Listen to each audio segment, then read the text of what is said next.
The whole world watched while President Trump spoke to the U.S. Saudi Investment Forum while in Saudi Arabia. And what came from that speech was very telling. Make no mistake, things are about to change in a big way in the Middle East. This is what you need to know. All right, folks, let's get into it. What a long day it has been.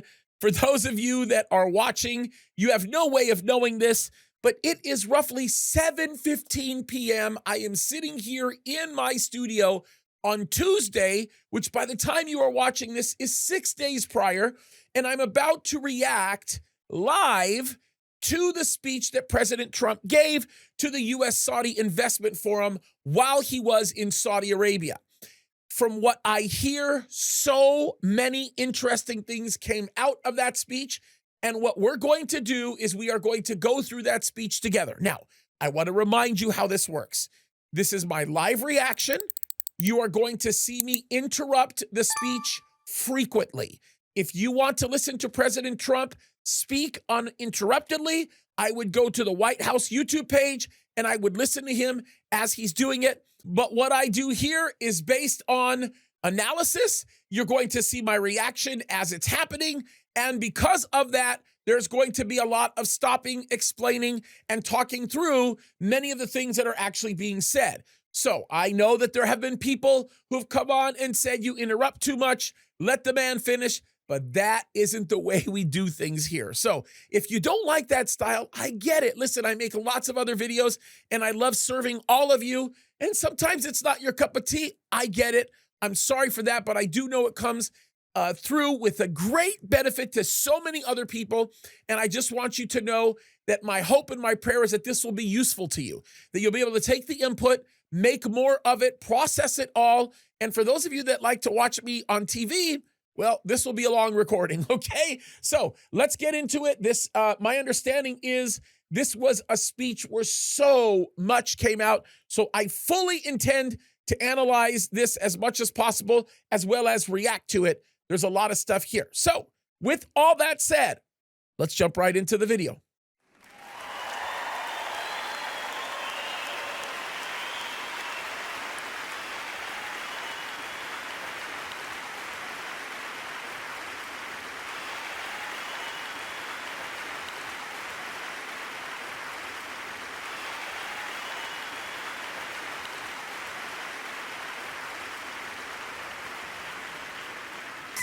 He hasn't said anything, and I'm interrupting, but I just love the fact that he's playing I'm proud to be an American in Saudi Arabia.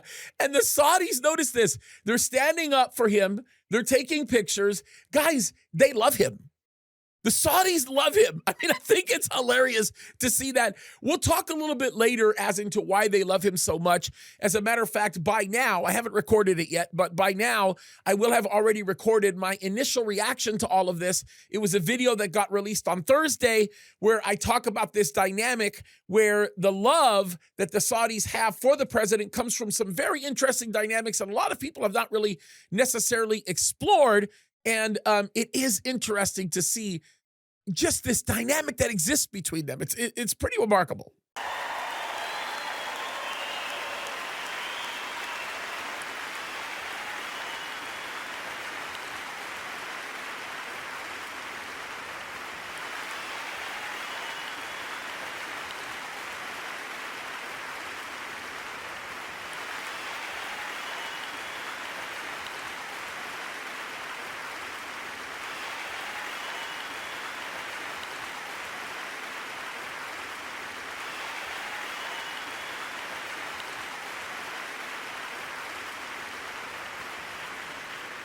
I just love MBS standing there with the massive smile on his face and him laughing. Come on, you know that he is already very happy about the fact that the president is here and that they've already been discussing extensively many things, and that it really truly is the president's real first foreign visit. Now, mind you, his true first foreign visit was actually Rome because of the death of the Pope, but his real intention was to make Saudi Arabia his first trip, and for all intents and purposes, it still is his first trip. Very interesting.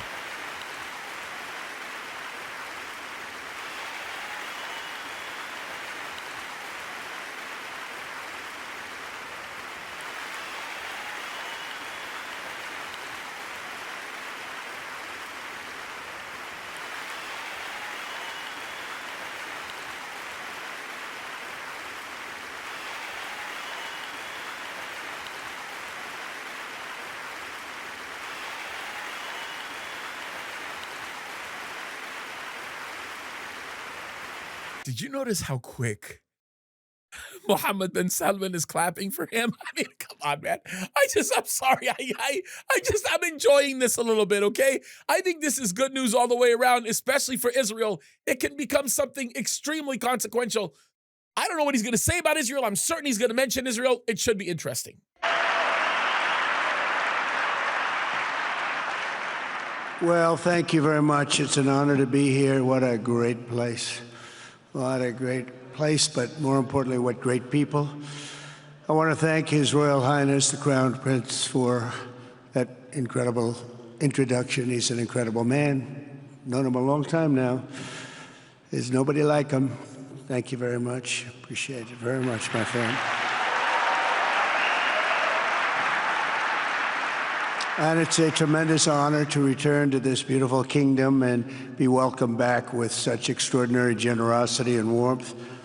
I've never forgotten the exceptional hospitality showed to us by King Solomon, who's just, we talk about a great man. That is a great man.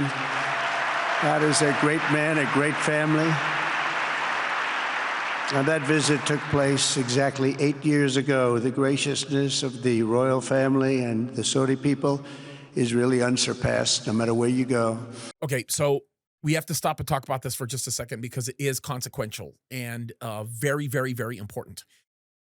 The president made his very first trip last time when he was first president to Saudi Arabia, and they treated him like absolute gold. As a matter of fact, we'll try to play some videos of him initially showing up and how they greeted him and how they loved him. You'll notice that when they shake his hand, they go and they kiss his shoulder while they're shaking his hand. And this is something that is only reserved to be done to the royal family. So the royal family would never do this to somebody else. They only get it done to them. And the idea that they're doing it to the president 8 years ago shows immense respect for him. So back then they loved him and they respected him. And now, of course, they very much appear to love him and respect him in the same way, if not more, especially post Joe Biden and the nonsense that he had to deal with at that level. So let's continue on. Let me also thank the countless ministers, government officials, business leaders, and distinguished guests for that warm welcome. Very warm, and I know so many of you. I'd like to call out all of your names, but we have a lot of problems. We'd be here for a long time. We don't want that, so don't be upset. With this historic state visit, we celebrate more than 80 years of close partnership between the United States and the Kingdom of Saudi Arabia. Ever since President Franklin Roosevelt met with King Solomon's father, King Abdul Aziz, aboard the USS Quincy in 1945, the U.S. Saudi relationship has been a bedrock of security and prosperity. It's funny that he's bringing up Abdul Aziz. I don't know who his speechwriters are, and I don't know where they're being counseled with this, but this is very smart addressing, because what it's doing is it's appealing to a very tender part of Saudi Arabia's heart, specifically the royal family, as a result of what he's saying here. He's showing them respect by simply acknowledging and mentioning them, especially in their history dating back 70, 80 years ago. It's very interesting to see him do this. Today we reaffirm this important bond, and we take the next steps to make our relationship closer, stronger, and more powerful than ever before. It is more powerful than ever before.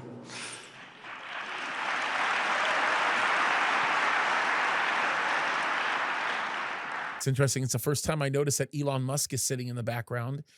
I thought I had heard that he was going to be participating in the investment forum, and there were going to be some conversations. That does not surprise me, because Elon Musk is probably very heavily involved in some of the AI aspirations that Saudi Arabia has. That's my guess. So very interesting to see that. I think there's going to be more on that to come. And by the way, it will remain that way. We don't go in and out like other people. It will remain that way.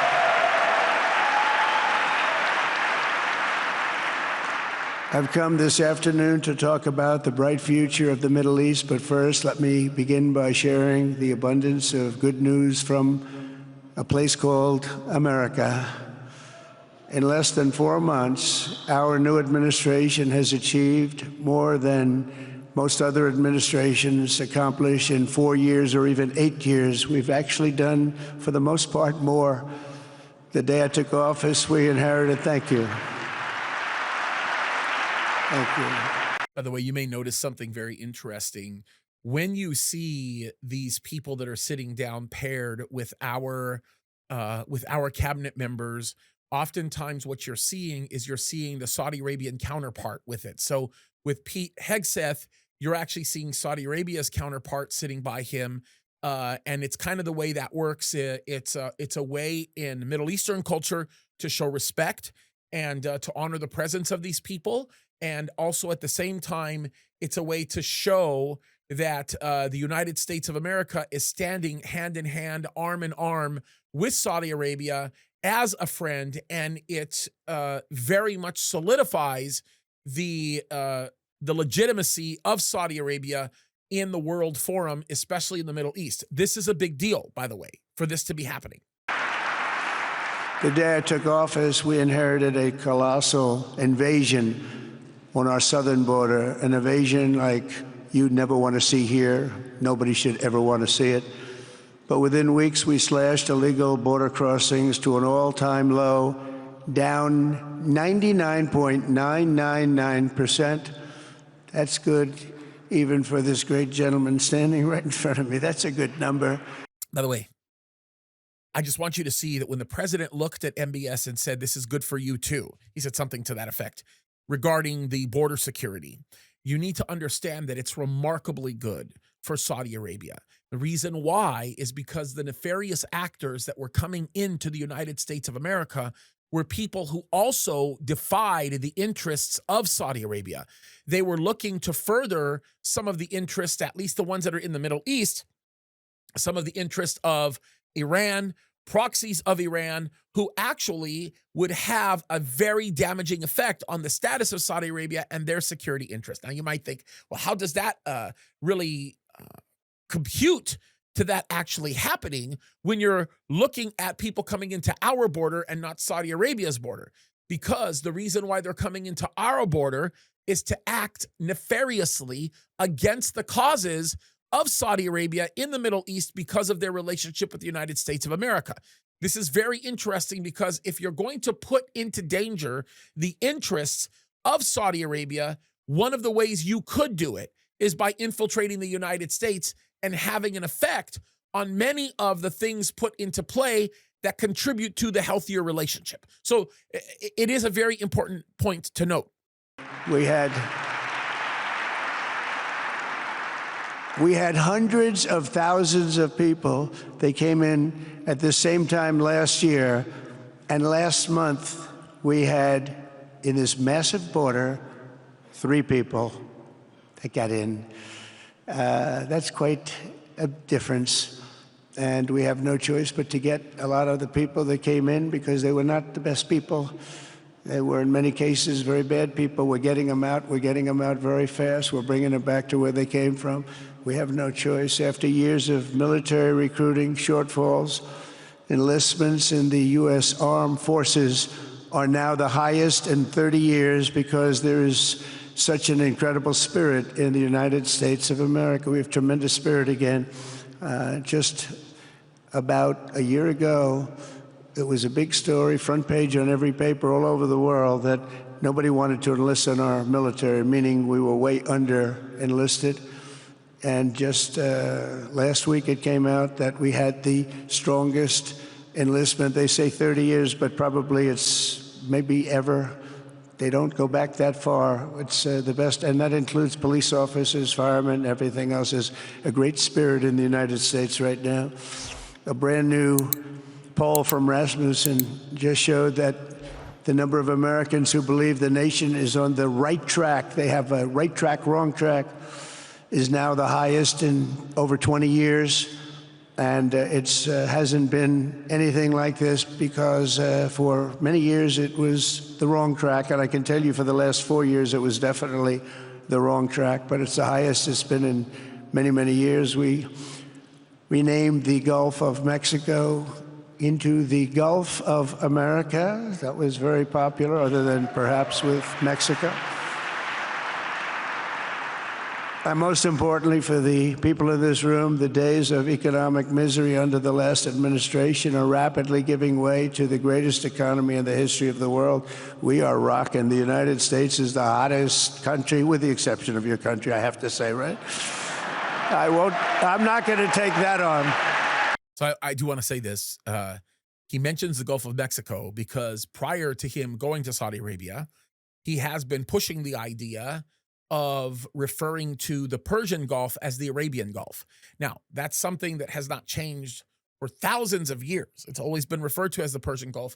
And what he is doing is he is winning the favor of the Saudis and the Gulf Coast Council states by basically implying that he's going to do something like that. And then, of course, when he talks about the United States being hot, one of the hottest countries, and then basically implying that it's second to Saudi Arabia, what he's referring to is some of the economic growth that he's watching in Saudi Arabia in the current moment. So he's not technically lying, but he is being somewhat flattering. And of course, this is making the Saudis very happy. It's putting them in a very, very amicable position to be wanting to negotiate with the president because of everything that's actually being said in this moment. So very, very interesting stuff here. So let's move on to the next clip. No, Mohammed, I'm not going to take that on. Wouldn't that be a terrible thing if I made that full statement? But I will not do it. You're hotter. At least as long as I'm up here, you're hotter.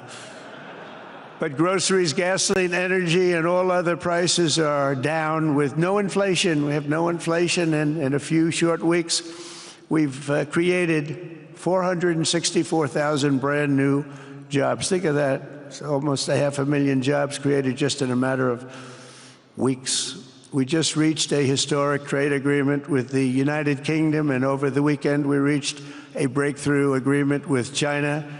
Both outstanding deals. China's agreed. We have to get it down. We have to get the little details down. And Scott, you're going to work on that very hard, but China's agreed to open up to the United States for trade and everything else. You hear that?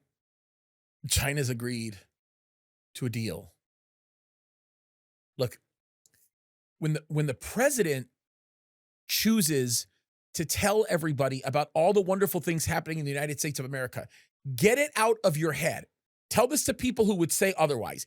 Get it out of your head that this is the president being narcissistic, that this is the president wanting to brag about all the work he's done.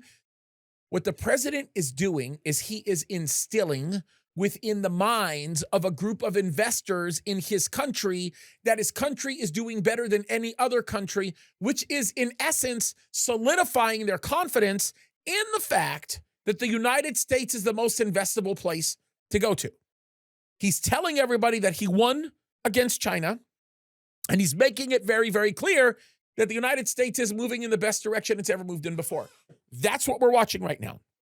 There is a method to the madness, and understand the president is not coming to just continue to give what looks like some stump speech talking about all of the things that he's done as though he's campaigning for some other term, although he talks about a third term a lot.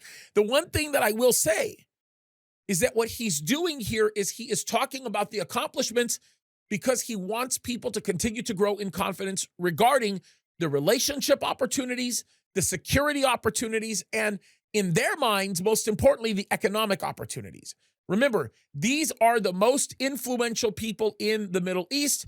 And I want you to also understand that President Trump is very obviously acting as somewhat of a proxy with respect to interests for the most strategic partner in the region, and that's Israel.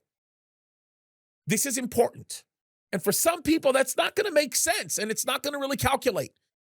But that's a very important thing to consider when you're looking at this type of interaction happening, especially when you begin to see how the royal family has responded to him. You should see the way that they greeted him. The way that they greeted him the second time around was much more grand than even the first time, and the first time was spectacular. Pretty amazing when you think about it. But they have to do it, so we'll see what happens. But we had a very, very good meeting with both of those countries. We are cutting 10 old regulations for every new regulation. We're getting rid of all of the red tape that is so many, frankly, countries, as they get older, they develop a lot of red tape, and we're getting rid of it. We're getting rid of it at record levels. And I'm pleased to report that the United States Congress is on the verge of passing the largest tax cut and regulation cut in American history. We think we're in good shape to get that. And if we get that, that will be like a rocket ship for our country.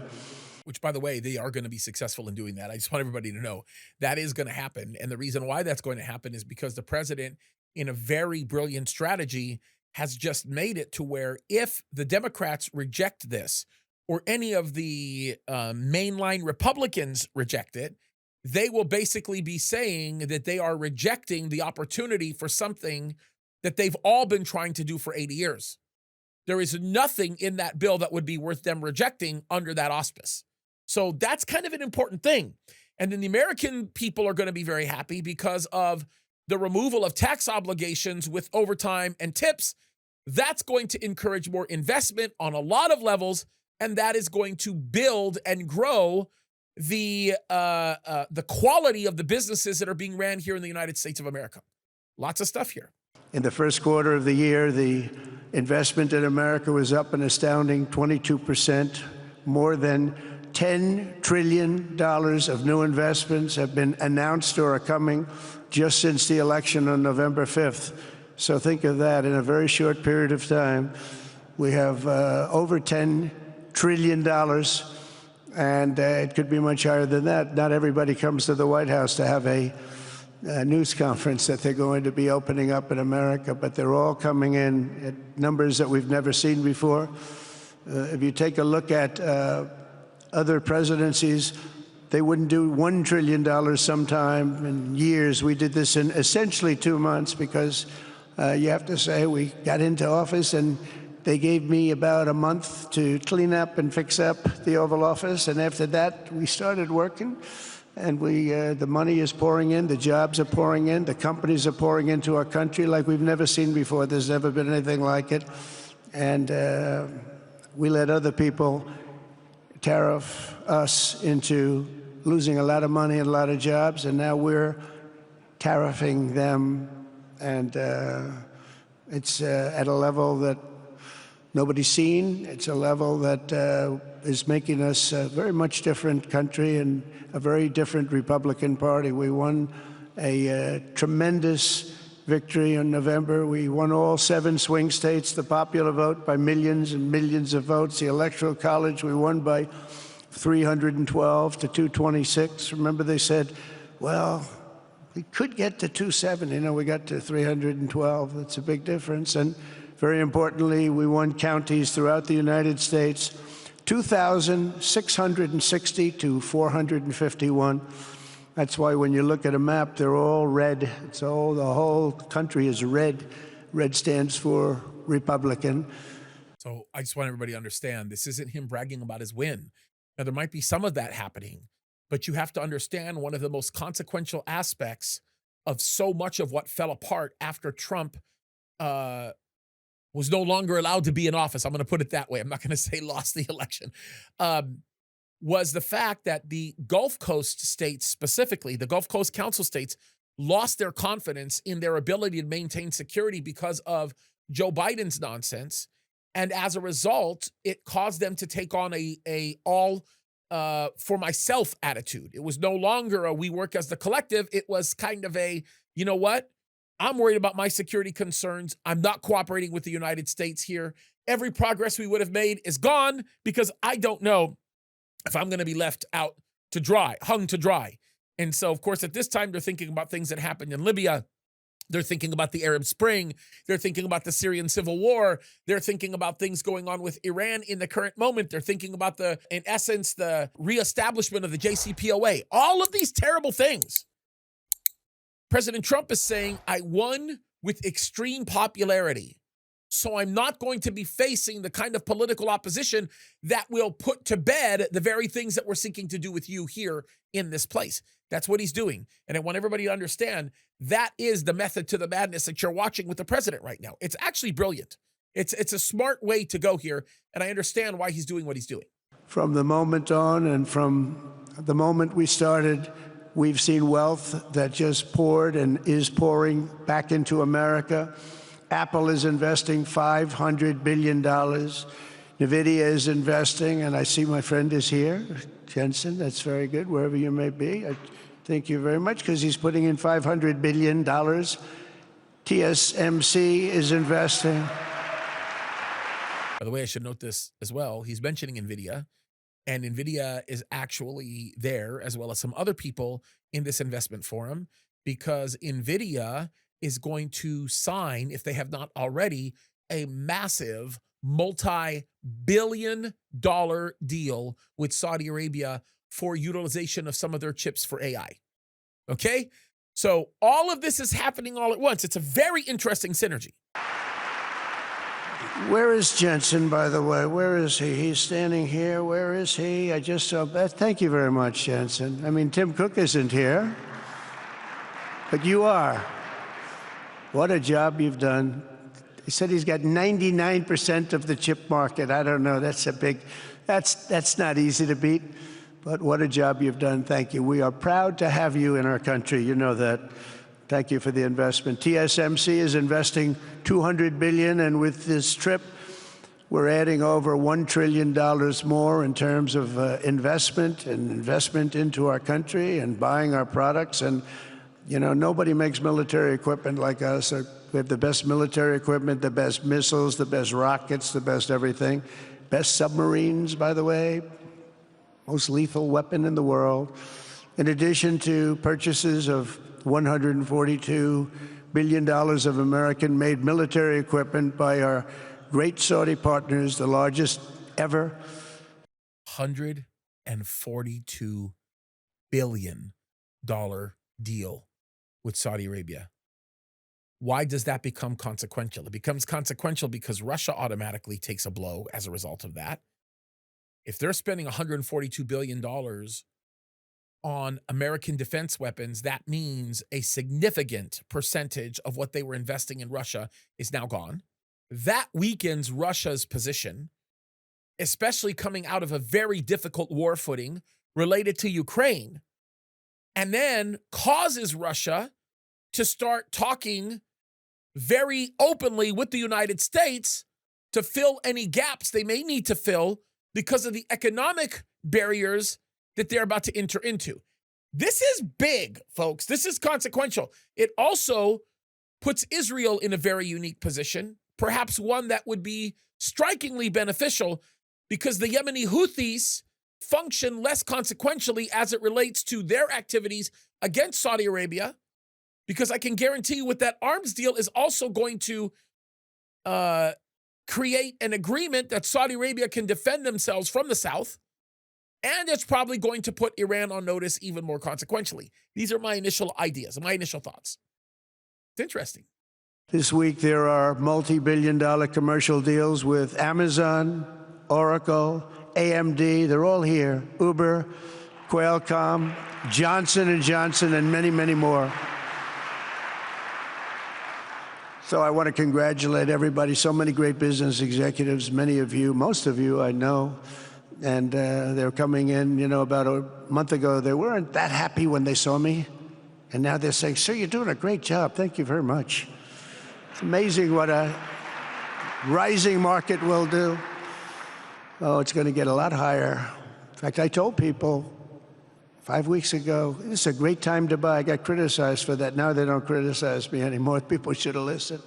But it's going to go a lot higher. You see, we've never had anything like this happen. It's an explosion of investment and jobs, and great companies are coming in. Never seen anything like it. There's no better place to make a future or make a fortune, or do anything, frankly, than what we have in the United States of America under a certain president, Donald J. Trump. I have the right attitude. I have the same attitude that the people in the front row, second row, third row have.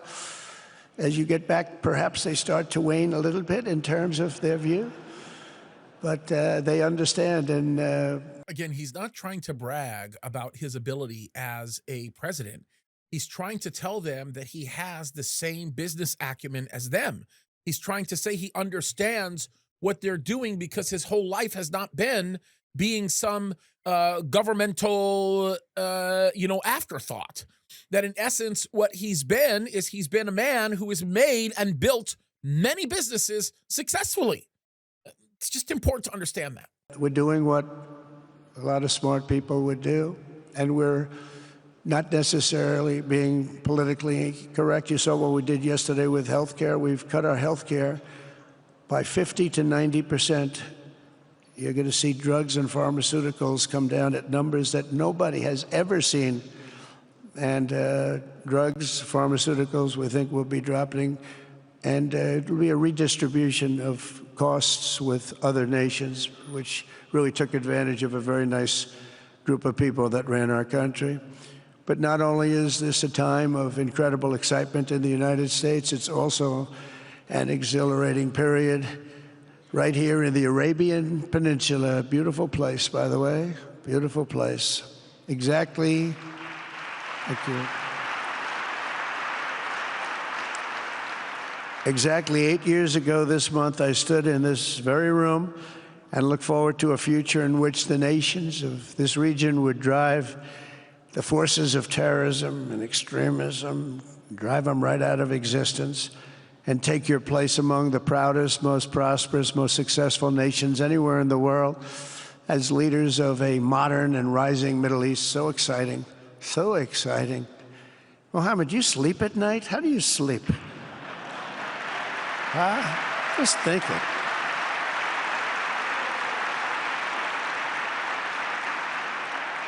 What a job. He tosses and turns like some of us, tosses and turns all night. How do I make it even better all night? It's the ones that don't toss and turn. They're the ones that will never take you to the promised land, won't they?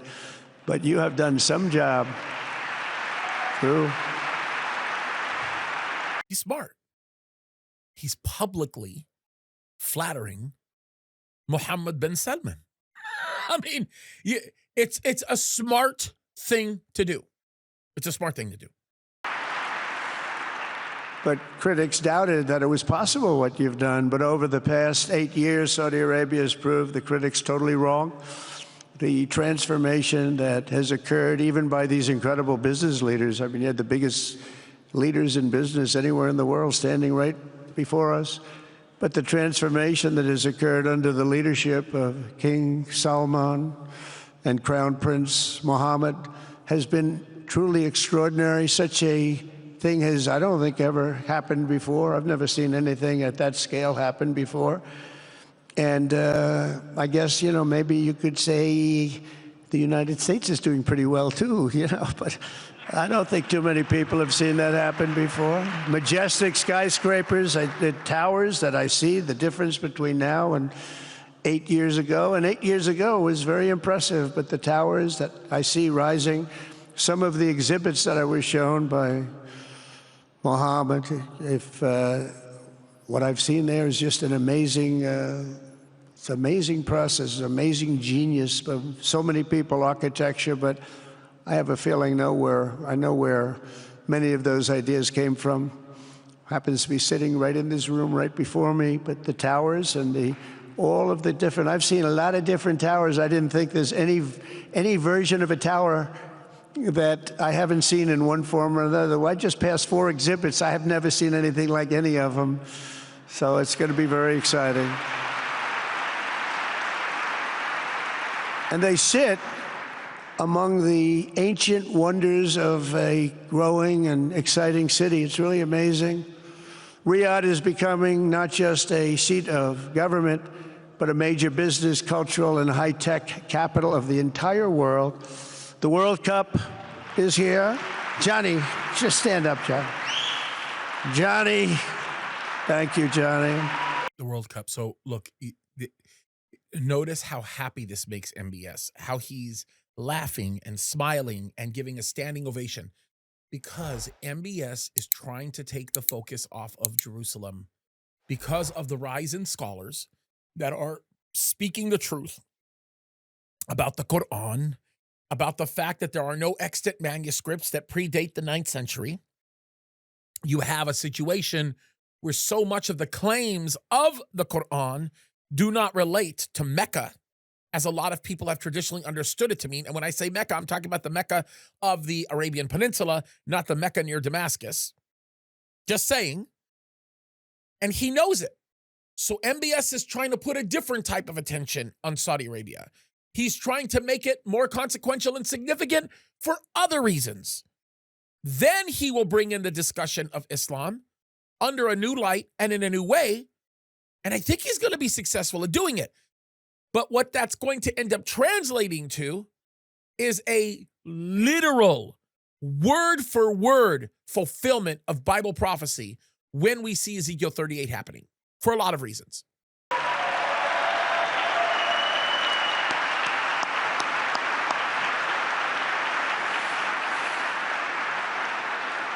Great job, Johnny, great job. But the World Cup and the World Expo will soon be coming here. By the way, did you notice that the seat by Ben Salman is empty because that would theoretically be the seat that the president would sit in? Kind of cool. Just like the World Cup is coming to the United States, it's going to be really exciting next year. The engines of Formula One racing now roar through the streets of Jeddah in a historic milestone. Other industries recently surpassed oil. Think of it, all of your other industries now have surpassed oil. I don't know if a lot of people will understand what that means. It's so big, to make up a majority of the Saudi economy for the very first time ever. So think of that.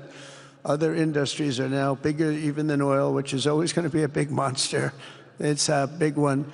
But that's a great tribute to you and economic development properly used. In other cities throughout the peninsula, places like Dubai and Abu Dhabi, Doha, Muscat, the transformations have been unbelievably remarkable.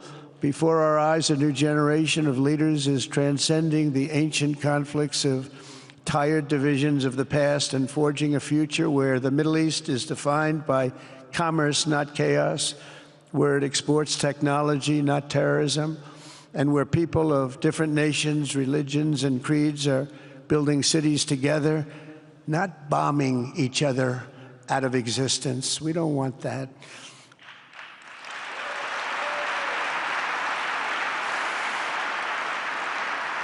All right, so we're going to have to pay very close attention to what he says here. When he starts talking about bombing each other, I guarantee you he's going to move in the direction of what's happening in Iran. He's going to move in the direction of potentially Ukraine. He's going to talk about the Mideast. It's going to be interesting. Definitely Europe as well. Here we go.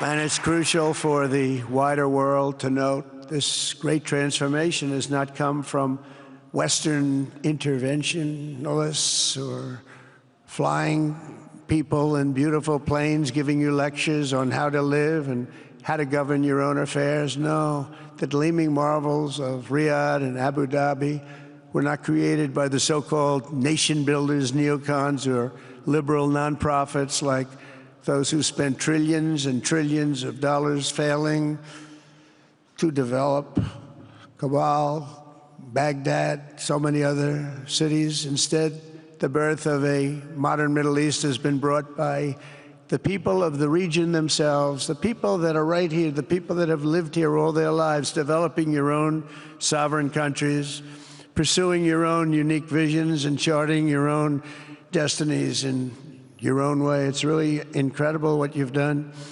In the end, the so-called nation builders wrecked far more nations than they built, and the interventionists were intervening in complex societies that they did not even understand themselves. They told you how to do it, but they had no idea how to do it themselves. What a remarkable statement for the President of the United States to make. There are so many people right now in the military-industrial complex that absolutely hate him for saying this. I think that was extraordinarily wise because it's true. And I think that him talking that way is going to put the United States of America on a much better footing. To basically say it's none of our business to interfere in your matters is such a smart statement to make. And removing the United States of America as an interventionalist causes even more credence to the understanding that the United States of America becomes inconsequential in Bible prophecy. There's so much to be said here, okay? As I said before, the prosperity of the United States of America could contribute to its inconsequentiality in Bible prophecy, because what if it's not a player because it's not involved getting in the middle of everybody's stuff, number one, but even more so, what if that turns into a spiritual awakening and it becomes inconsequential by virtue of the fact that it was vacated as a result of the rapture? That's my prayer and my hope. It should be your prayer and hope as well. Peace, prosperity, and progress ultimately came not from a radical rejection of your heritage, but rather from embracing your national traditions and embracing that same heritage that you love so dearly.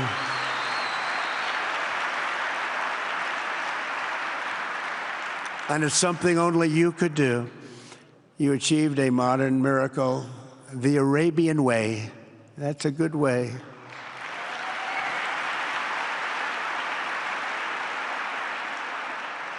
Today, the Gulf nations have shown this entire region a path towards safe and orderly societies with improving quality of life, flourishing economic growth, expanding personal freedoms, and increasing responsibilities on the world stage.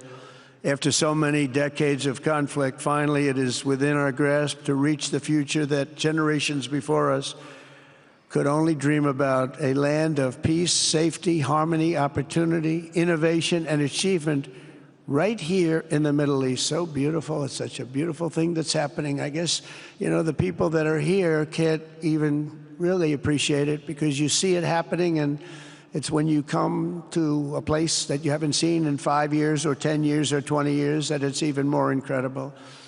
By the way, anybody that's watching this and is getting upset by the fact that Donald Trump is being nice to the Saudis, I want to remind everybody of the standing of the Saudis in Ezekiel 38. In Ezekiel 38, it will be Saudi Arabia that stands against the actions of the coalition of nations that attack Israel. They will defend Israel, at least verbally they will, vocally they will. Obviously, they're not going to have the military capacity to put a stop to it. Even Israel themselves won't have that capacity. God himself will stop them.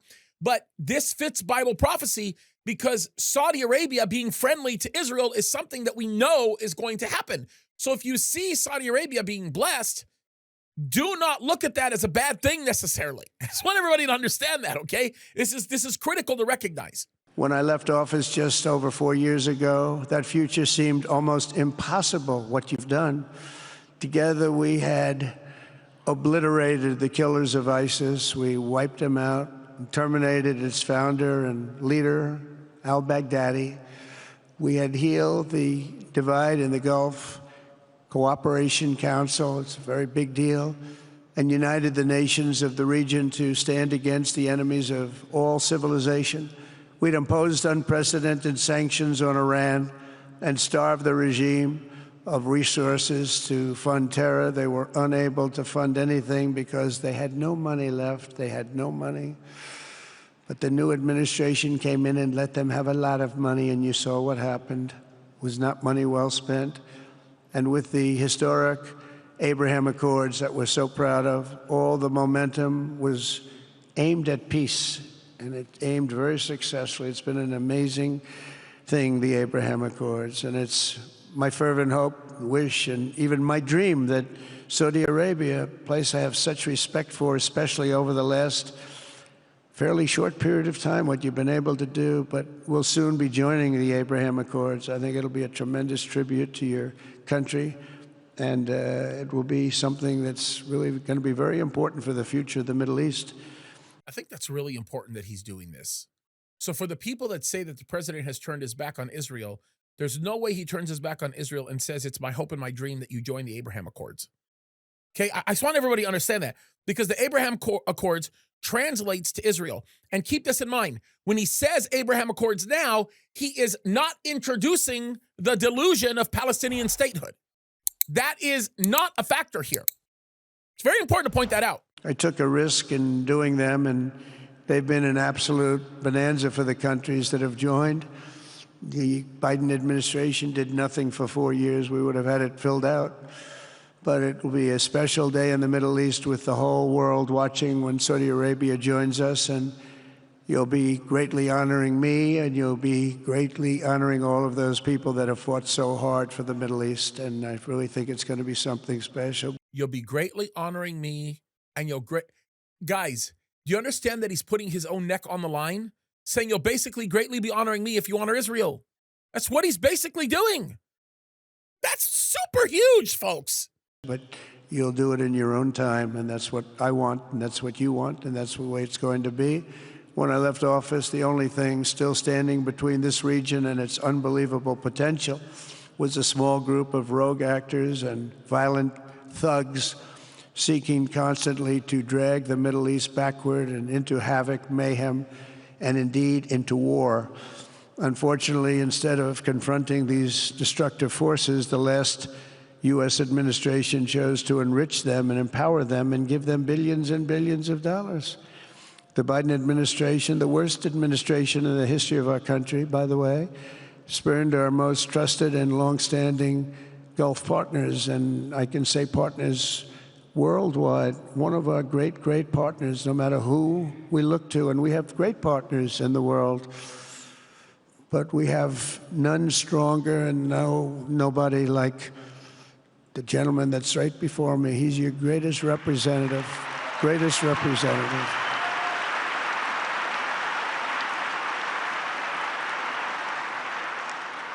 And if I didn't like him, I'd get out of here so fast. You know that, don't you? He knows me well. I do. I like him a lot. I like him too much. That's why we give so much, you know? Too much. I like you too much.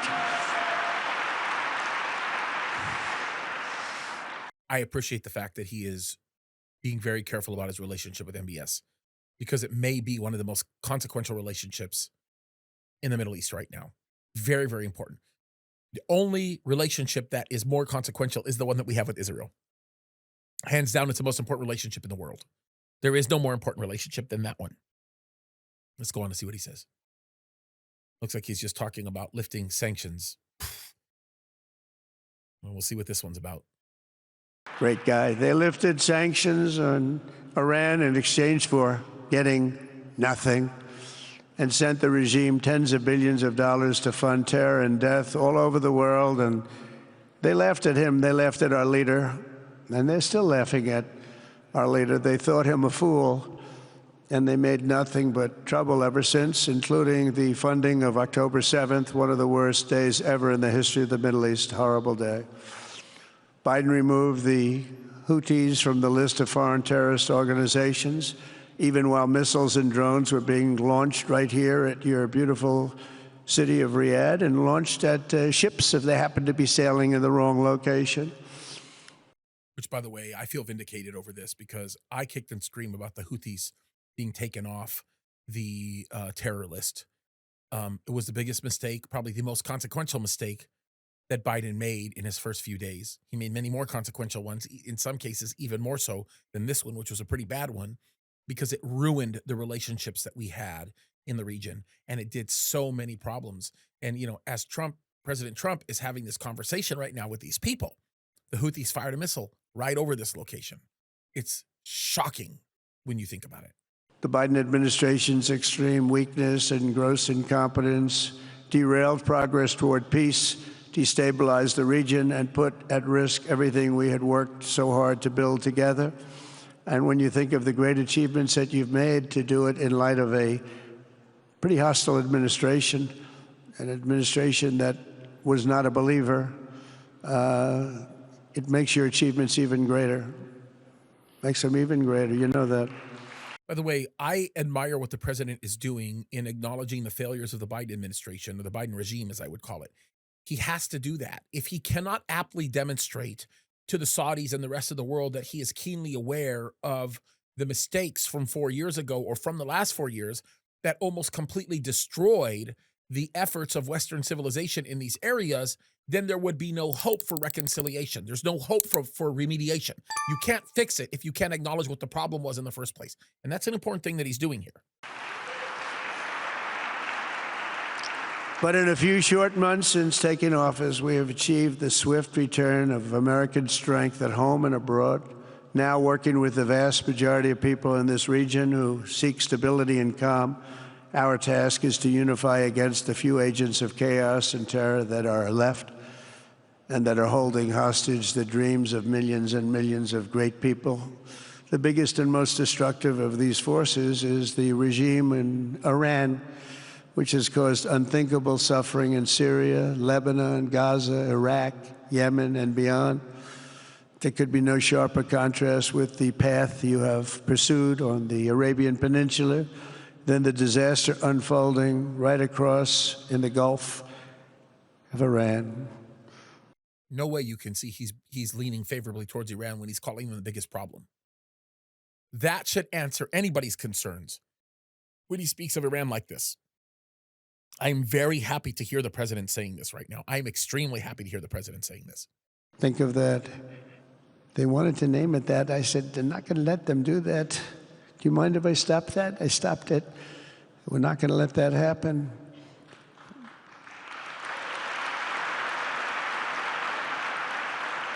While you have been constructing the world's tallest skyscrapers in Jeddah and Dubai, Tehran's 1979 landmarks are collapsing into rubble and dust. They had it going for a little while under a much different system, but those buildings are largely falling apart, falling down, while you're building some of the world's biggest and most incredible infrastructure projects, buildings, all sorts of things you're building that nobody's ever even seen before. Iran's decades of neglect and mismanagement have left the country plagued by rolling blackouts lasting for hours a day.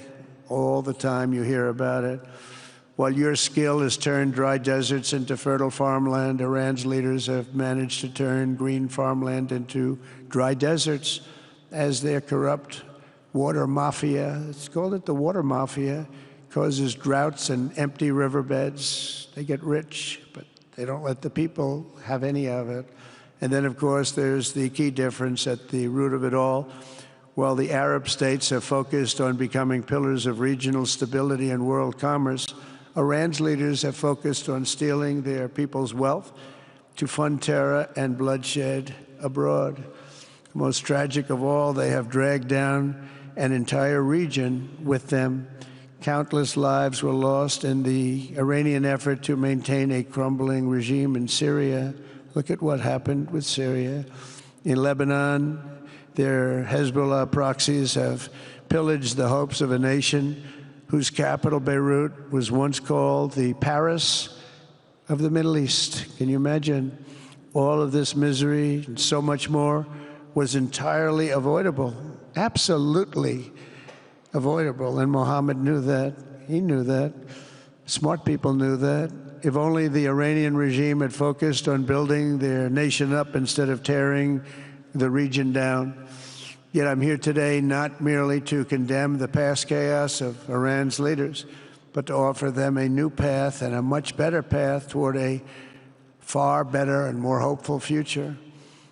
As I've shown repeatedly, I am willing to end past conflicts and forge new partnerships for a better and more stable world, even if our differences may be very profound, which obviously they are in the case of Iran. I have never believed in having permanent enemies. I am different than a lot of people think. I don't like permanent enemies, but sometimes you need enemies to do the job, and you have to do it right. Enemies get you motivated. In fact, I like the approach he's taking here. I think he's telling the truth. I think he's saying that Iran is a huge problem. I think he's making it known that he has no desire to be aggressive with Iran, but he absolutely will if he has to. And I don't think he trusts Iran. I just don't. So I think what he's doing is he's trying to demonstrate to the world that he's making every effort to act amicably with Iran before he works with Israel to completely bomb the living snot out of them. And I think that's what's coming next. It's my thought, my 2 cents. Some of the closest friends of the United States of America are nations we fought wars against in generations past, and now they're our friends and our allies. I want to make a deal with Iran. If I can make a deal with Iran, I'll be very happy. If we're going to make your region and the world a safer place. But if Iran's leadership rejects this olive branch and continues to attack their neighbors, then we will have no choice but to inflict massive maximum pressure, drive Iranian oil exports to zero like I did before. If you know that, they were a virtually bankrupt country because of what I did. They had no money for terror. They had no money for Hamas or Hezbollah. Okay, I'm going to stop here. And I'm just going to simply say, if he mentions they cannot have a nuclear weapon, then I'm going to be at peace. If he doesn't, I'm going to be a little bit worried. I have not watched this yet. I'm just telling you that right now. If he says no nuclear weapons, then I think he's setting it up for them to reject the deal and to allow Israel to do what Israel needs to do in order to permanently shut down Iran's nuclear programs. Plain and simple. Let's see what happens. And take all action required to stop the regime from ever having a nuclear weapon. Iran will never have a nuclear weapon. God as my witness, folks. I am watching this right now. This is a live reaction. And I am so thankful that he mentioned nuclear weapon. I am so thankful. I don't think Trump is forsaking Israel. I just don't. With him saying that immediately after talking about his willingness to enter into a deal, bam, I think we're on good footing. That's what I think. There's a lot more on this to come. There's some serious complexities involved with the geopolitical analysis that goes with this. But the ramifications here are considerably huge.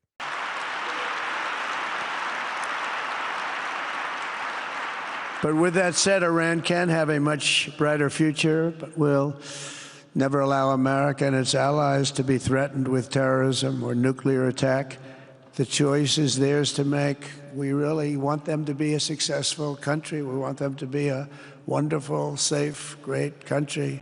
But they cannot have a nuclear weapon. This is an offer that will not last forever. The time is right now for them to choose. Right now, we don't have a lot of time to wait. Things are happening at a very fast pace. They're happening right here. They're happening at a very fast pace. So they have to make their move right now, one way or the other. Make your move. As I said in my inaugural address, my greatest hope is to be a peacemaker and to be a unifier. I don't like war. We have the greatest military, by the way, in the history of the world. You know, I rebuilt our military in my first 4 years and rebuilt it into the most powerful military there is. And you saw that when I knocked out ISIS in 3 weeks. People said it would take 4 years, 5 years. I did it. We did it in 3 weeks. Just days ago, my administration successfully brokered a historic ceasefire to stop the escalating violence between India and Pakistan. And I used trade to a large extent to do it. I said, fellas, come on, let's make a deal. Let's do some trading. Let's not trade nuclear missiles. Let's trade the things that you make so beautifully. And they both have very powerful leaders, very strong leaders, good leaders, smart leaders. And it all stopped. Hopefully it'll remain that way, but it all stopped. I was very proud of Marco Rubio and all of the people that worked so hard. Marco, stand up. What a great job you did on that. Thank you, J.D. Vance. Marco. Pakistan and India was all about China and the United States of America. It was China trying to sabotage the alternatives that the United States of America was trying to utilize with respect to supply chains, basically. That's the word I'm looking for. Supply chains. India was the alternative. China's trying to shut it down. So China is to Pakistan as what United States is to India. And this was a bit of a proxy war where they're trying to test out each other's weapons. That's what's probably happening here. And the vice president got involved with the Secretary of State, and they did a great job stopping it. It may have prevented what could have turned into a world war.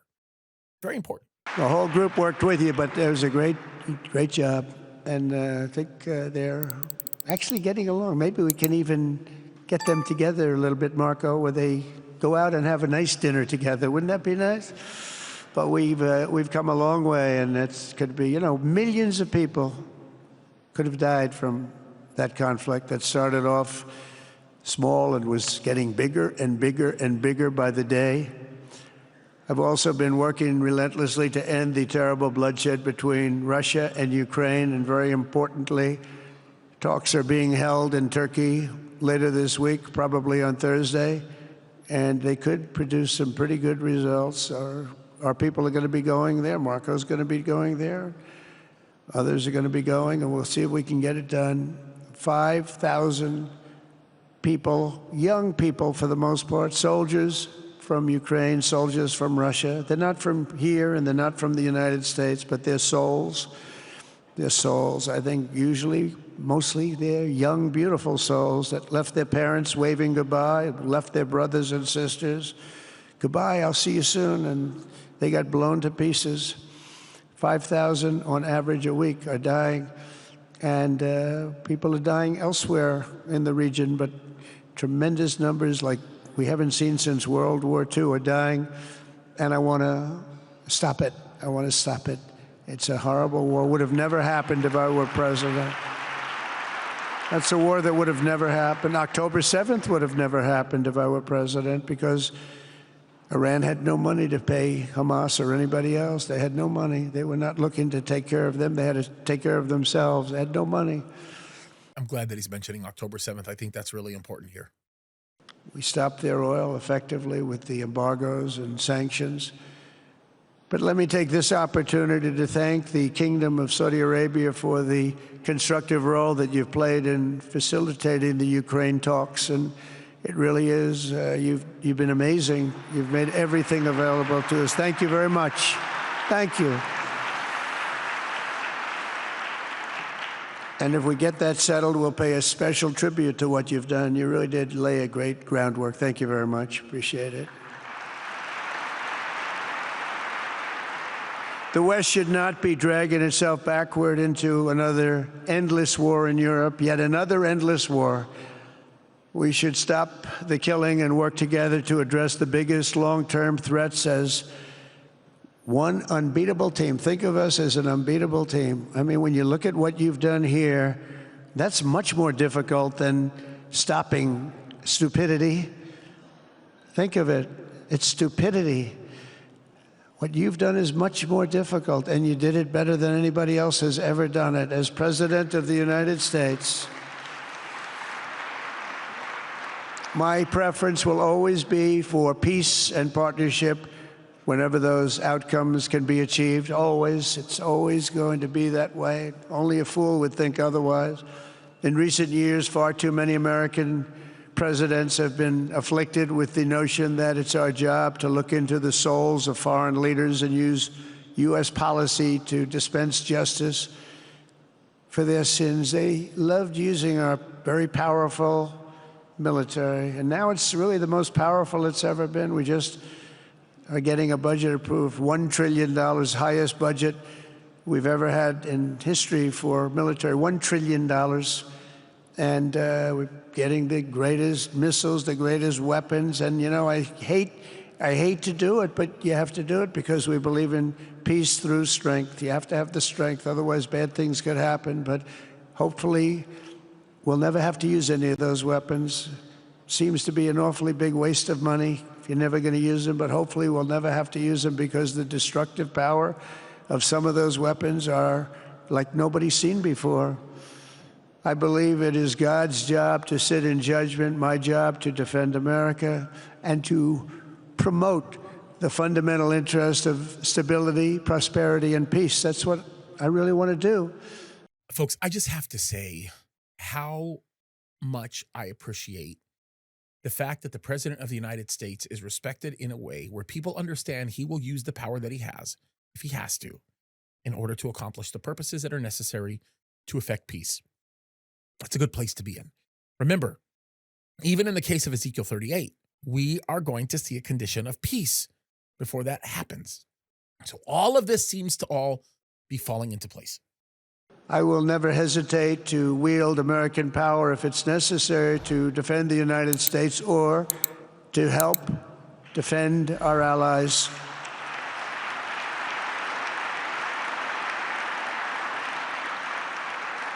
And there will be no mercy for any foe who tries to do us or them harm. We will have no mercy. They understand that. That's why I've been pretty lucky. A lot of people think, he's looking to fight. He's looking to fight, and things get settled. It's an amazing thing when they really think you mean it. But we do. We have the greatest military, the strongest military, stronger than any. Nobody's even close. We have the best weapons in the world, but we don't want to use them. If you threaten America or our partners, however, then you'll be faced with overwhelming strength and devastating force. We have things that you don't even know about, you don't hear about, and if you did, you'd say, wow. In recent weeks, following repeated attacks on American ships and freedom of navigation in the Red Sea, the United States military launched more than 1,100 strikes on the Houthis in Yemen. As a result, the Houthis agreed to stop. They said, we don't want this anymore. It's the first time you've heard that from them, too. They're tough. They're fighters. But just days ago, we were asked to cease targeting commercial. They were not going to be targeting commercial ships in any way, shape, or form, or anything American. And they were very happy that we stopped. But we had 52 days of thunder and lightning like they've never seen before. This was a swift, ferocious, decisive, and extremely successful use of military force. Not that we wanted to do it, but they were shooting down ships. They were shooting at you. They were shooting at Saudi Arabia. We don't want them shooting at Saudi Arabia, if that's okay. So we hit them hard. We got what we came for, and then we got out. By the way, just so that you know, while this is happening, while he's giving this speech, he doesn't know it at the moment, but there are Yemeni missiles flying overhead, just so you know. So this ceasefire that they're talking about really isn't a true ceasefire. And I suspect at the moment that the President of the United States finds out about this, he's going to lose his mind. My guess. Since January 20th, the U.S. military has terminated 83 terrorist leaders operating across Iraq, Syria, and Somalia, including ISIS's #2 global leader. You read about that just recently. With the help of Pakistan, we apprehended the ISIS terrorists responsible for the attack on 13 American service members at Abbey Gate, that horrible, horrible disaster. During this Afghanistan withdrawal, that's another thing that we don't even think about so much anymore. 13 died, but 42 were horribly wounded. But hundreds of people died overall, because I count the people on the other side. Hundreds of people just grossly incompetent. It's probably why Putin decided to go into Ukraine, something he never would have done if I were president. But we wouldn't have had the problems of October 7th if I were president. We wouldn't have had Ukraine, Russia if I were president. We wouldn't have had Abbey Gate, because there wouldn't have been any reason we were getting out, but we were getting out with dignity and with strength and power. But the way they got out was not good. I think it was the most embarrassing moment in the history of our country. And we've been working tirelessly to bring back all hostages held by Hamas. We brought back a lot already, but we're bringing back more. This weekend, we successfully negotiated the release of the last American hostage, Edan Alexander. Just came out a few hours ago, and we continue to work to get that war ended as quickly as possible. It's a horrible thing that's taking place.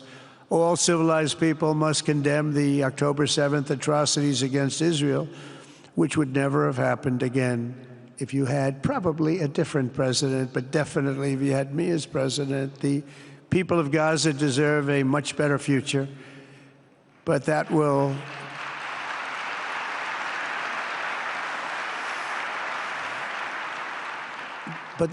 or can not occur as long as their leaders choose to kidnap, torture, and target innocent men, women, and children for political ends. The way those people are treated in Gaza, there's not a place in the world where people are treated so badly. It's horrible. After years of suffering, two of the nations most ravaged by terror are finally beginning to end their long nightmares under the new generation of leaders. In Lebanon, where a friend of mine has just become the ambassador. He's going to be great. I said, that could be a very dangerous job. He said, I was born there. I'm Lebanese. I love that country. I said, but it's very dangerous. You know, this is a friend of mine from New York. I said, but it's very dangerous. Are you sure you want to do it? I never thought of him as being a warrior, but he is a warrior. He loves his country. He said, if I'm injured or die, I'm dying for a country that I love. He grew up there. It's horrible what's happened in Lebanon, but you have a great ambassador, I can tell you that. By the way, I just want to make myself very, very clear, and we'll let him go on with the discussion of Hezbollah as well. A lot of people will hear the fact that Gazans are being so terribly mistreated and the Palestinians are being so mistreated and think that this is the president making a statement against Israel. It has nothing to do with Israel. The president of the United States, through his speech, is making it very clear that the terrible treatment of the Palestinians that sit in Gaza, and of course, with under the auspice of the Palestinian Authority or anywhere else in Lebanon with Hezbollah, is all the responsibility of the terrorist bad actors. That it is Hezbollah that's doing this. It's Hamas that's doing this. And that it has absolutely nothing to do with Israel. That's a consequential representation that he's making here, and it's a very important one.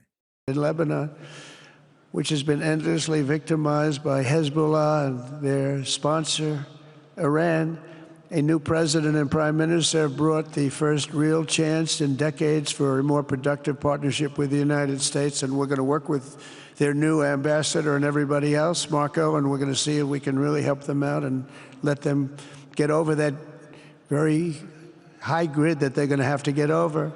My administration stands ready to help Lebanon create a future of economic development and peace with its neighbors. They have tremendous people in Lebanon, doctors, lawyers, great professional people. I hear it so many times. Likewise, in Syria, which has seen so much misery and death, there is a new government that will hopefully succeed in stabilizing the country and keeping peace. That's what we want to see in Syria. They've had their share of travesty, war, killing, many years. That's why my administration has already taken the first steps toward restoring normal relations between the United States and Syria for the first time in more than a decade. It kind of makes me sick to my stomach that it seems to be legitimizing HTS in Syria. Now, don't get me wrong. There are a lot of positive things that could come from him lifting sanctions on Syria. Perhaps the most consequential of these potential benefits that could come as a result of lifting sanctions on Syria would be regional security, because lifting the sanctions on Syria would force the disbandment of any of the rogue officials that continue in Syria seeking to create some new semblance of control, because the conditions of the sanctions being lifted would be predicated upon a centralized government. And the centralized government would not be able to act as a proxy of another government. And so what it could end up doing is it could end up removing so many of the Kurdish influences and some of the other ones that have continued to contribute to the instability that is in Syria. In essence, what I think is happening is this is a reverse engineering of all of the things that happened by the Obama administration or regime, as we would call it. He's basically reverse engineering the Arab Spring, at least the terrible effects of the Arab Spring. That's what I think is happening here. I think that he's going to bring Israel into play with this. He has to, because it would also involve Israel being able to hold back sovereign territory or hold on to sovereign territory that they've stepped into since Assad left. So the Hermon side of the Golan Heights, or the Syrian side of the Golan Heights in Hermon, those areas will be areas that Israel will never leave, and lifting sanctions on Syria could possibly permanently solidify that. It's a very complicated issue, but we'll see what happens. And I'm very pleased to announce that Secretary Marco Rubio will be meeting with the new Syrian foreign minister in Turkey later this week. And very importantly, after discussing the situation in Syria with the Crown Prince, your Crown Prince. Oh, the Syrian foreign minister in Turkey. So that basically they're going to install. I mean, in essence, Turkey is going to be the ones that control Syria, and that kind of scares me. I got to think through that one, guys. I can't even react to that right now. I think that's going to have to be a discussion for a later time. I don't know how to process that mentally, just based on what I'm seeing here. Lifting sanctions, okay, I can deal with that. I can work through those issues. Foreign minister of Syria in Turkey, negotiating with our Secretary of State in Turkey, Istanbul.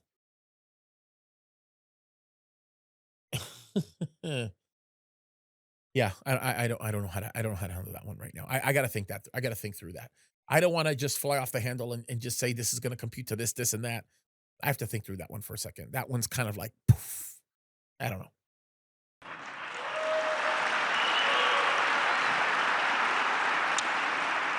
And also with President Erdogan of Turkey, who called me the other day and asked for a very similar thing, among others, and friends of mine, people that I have a lot of respect for in the Middle East.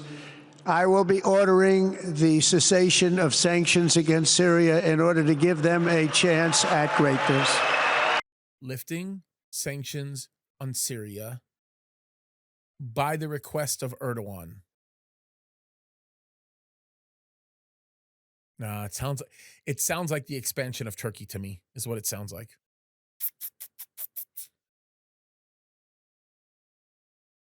I need time to compute that one because I don't trust Erdogan. I need time to compute that one. That one bothers me.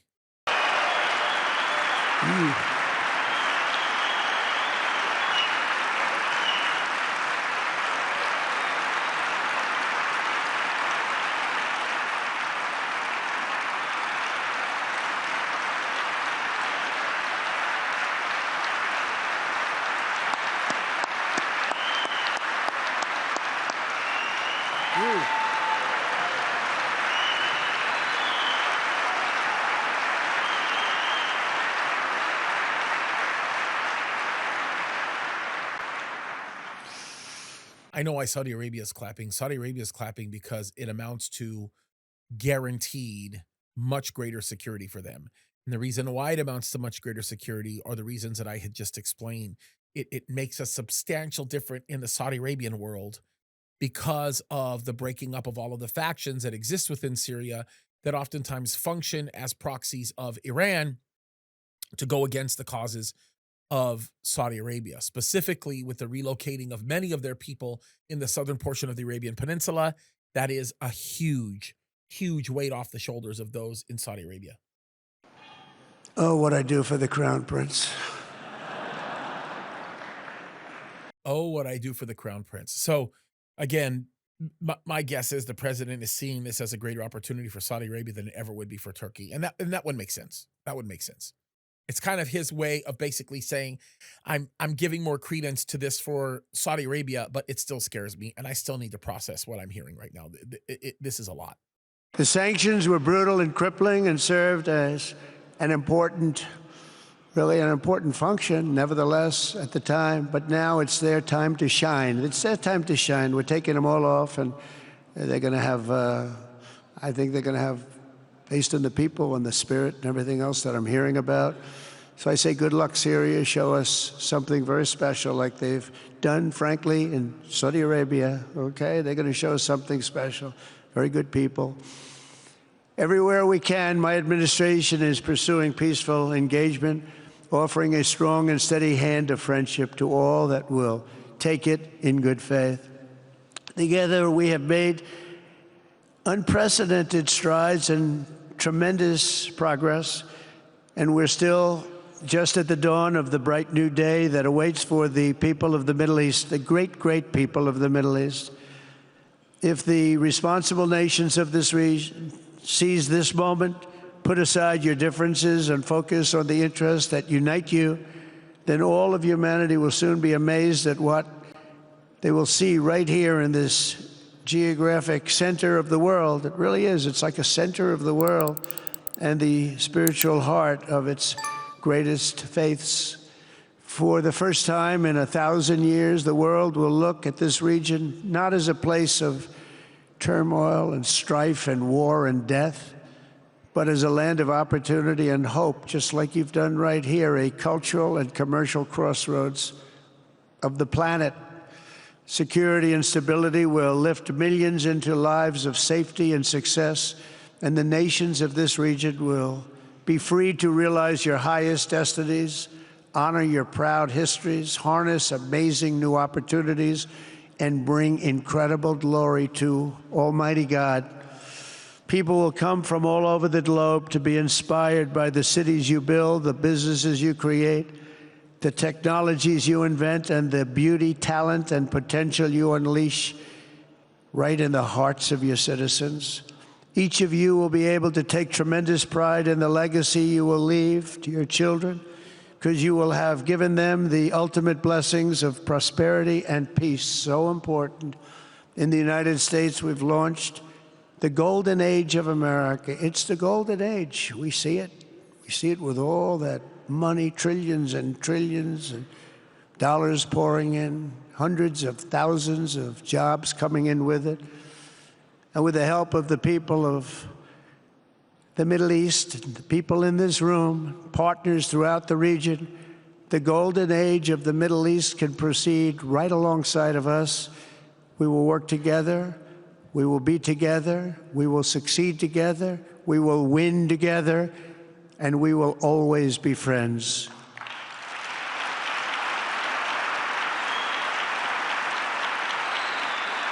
Thank you.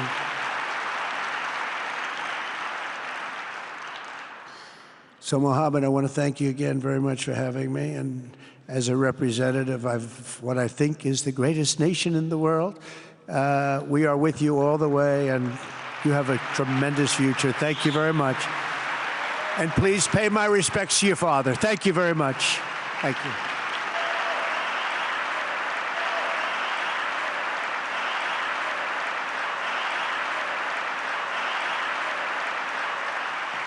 So that was quite the speech. I have so much to say about this. I think that what we're going to end up seeing is we're going to end up seeing some hugely consequential changes as a result of all of this. I think we're going to end up seeing businesses begin to thrive a little bit more. I think the security issues that we've been concerned about regionally are now going to be gone. But you can bet your bottom dollar on the fact that over this next week, we're going to provide a lot of analysis for what this means. This is a very positive step for the United States of America. I think it could potentially be a very positive step for Israel.